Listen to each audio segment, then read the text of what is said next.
Scroll through Instagram and you'd think that the only way to finish a race is with a bike that's worth more than your car, a £500 wetsuit, and a cupboard that's stacked full of sports nutrition products. But the truth is that most of that is complete nonsense. In fact, the biggest barrier for people getting into triathlon isn't that it's expensive, it's that the sport makes you think you need to spend a fortune. I've worked as a sports nutritionist with amateur and pro triathletes for the last 6 years, and I've also raced myself doing local stuff and in the European Age Group Championships for Great Britain, so I've been around a bit. In this video, I'm busting the biggest triathlon money myths and showing you where you actually need to spend and where you can save your cash.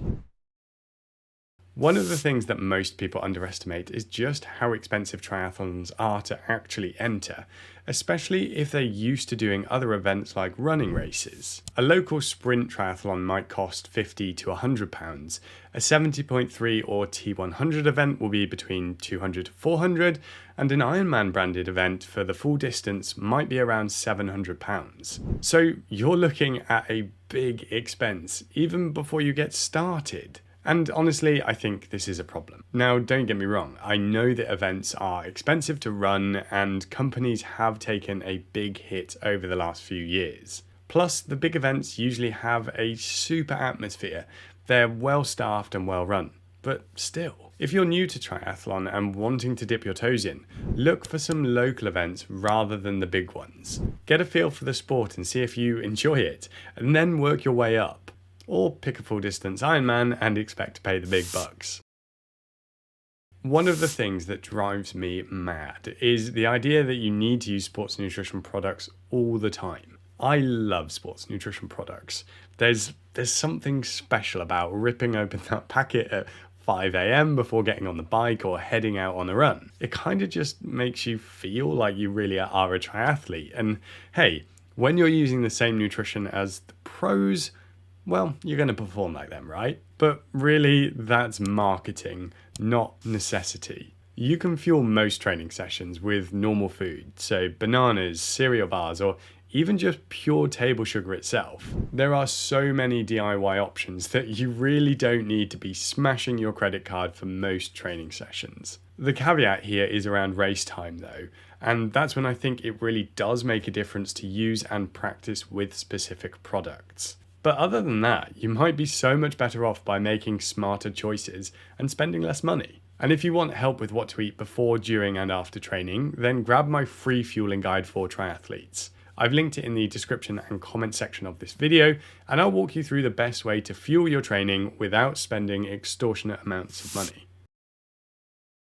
I absolutely love my bike. I think she looks awesome. Yes, she's a girl and she has a name. And I spent a fair amount of money on her, but not straight away. I spent a couple of years riding a £600 road bike that I bought through a cycle to work scheme, and I put clip-on tri-bars on it. I even qualified for the European Championships on this. And I can promise you that the biggest determinant to your bike time will be your fitness. Doesn't matter how fancy your bike is if you don't have the fitness to push the watts. So focus on that first and then get a good bike fit. Because I can't tell you how many triathletes that I've worked with who have had major unlocks by getting a proper fit. But honestly, use any bike for your first few races, especially if you're trying out some local events. Decide if you actually like triathlon first, want to put the time and effort in, and then spend all of your savings on a fancy bike. Obviously, this is all moot if you have the money already and you just want a nice bike. Can't blame you if that's you.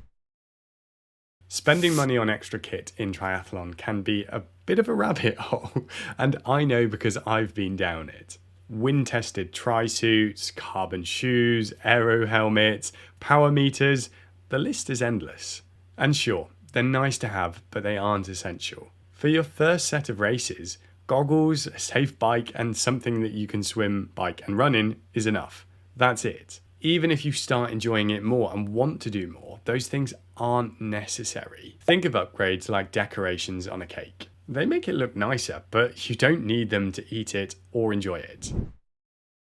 If you think of any hobby in the world, there is universally one thing that equates to getting better at said hobby. So let's take knitting.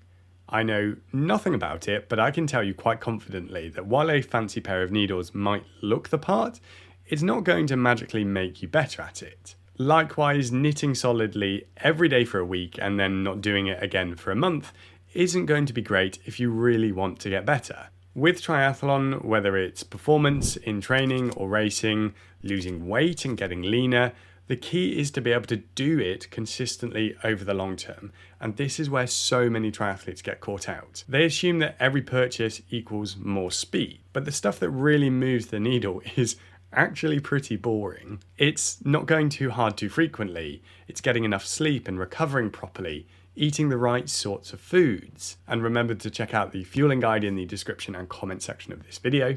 But it's just doing the basics right so that you can keep training, because that's how you truly get better. Months and years of training trumps everything else, and don't let anyone kid you otherwise. Now, I mentioned how DIY versions of sports nutrition make a lot of sense, and if you're interested in saving money while still performing well, then you should check out this video here where I talk you through how to do it.